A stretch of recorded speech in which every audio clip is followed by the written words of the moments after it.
araza kugira umwanya wo kubana natwe dufite byinshi ariko arashaka kubasuhuza mbere yuko aza kubona umwanya. Please. Muraho neza. Ntabwo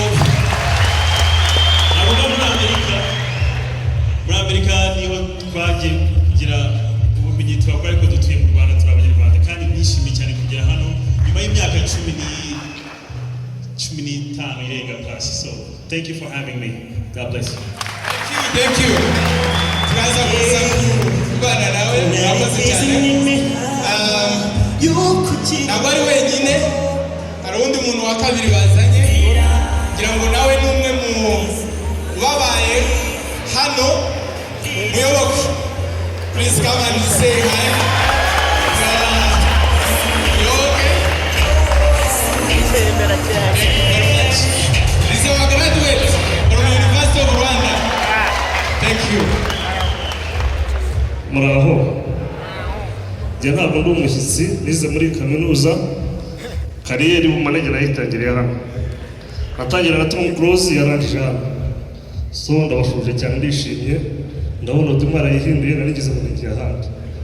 Najyaga nicara hejuru hariya ariko ntabwo ari umukona, murakoze cyane. Thank you very much.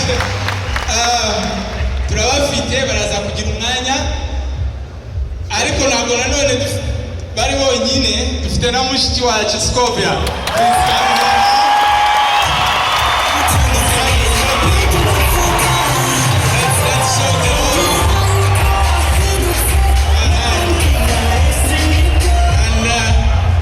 He has been with us.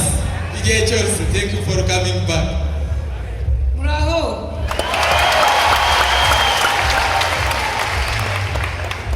Indirimbo yanjye muzi ni yize.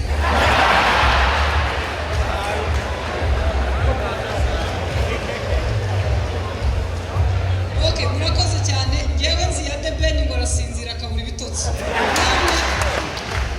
Murakoze cyane ngiye muri mwaka inshuro nyinshi twahereye SFB na hano muri inshuti zanjye turabana muri barumuna banjye harimo nabo nabyara iyo nzinduka nuko nakererewe. Ndabashimiye turaza kuganira. Murakoze cyane.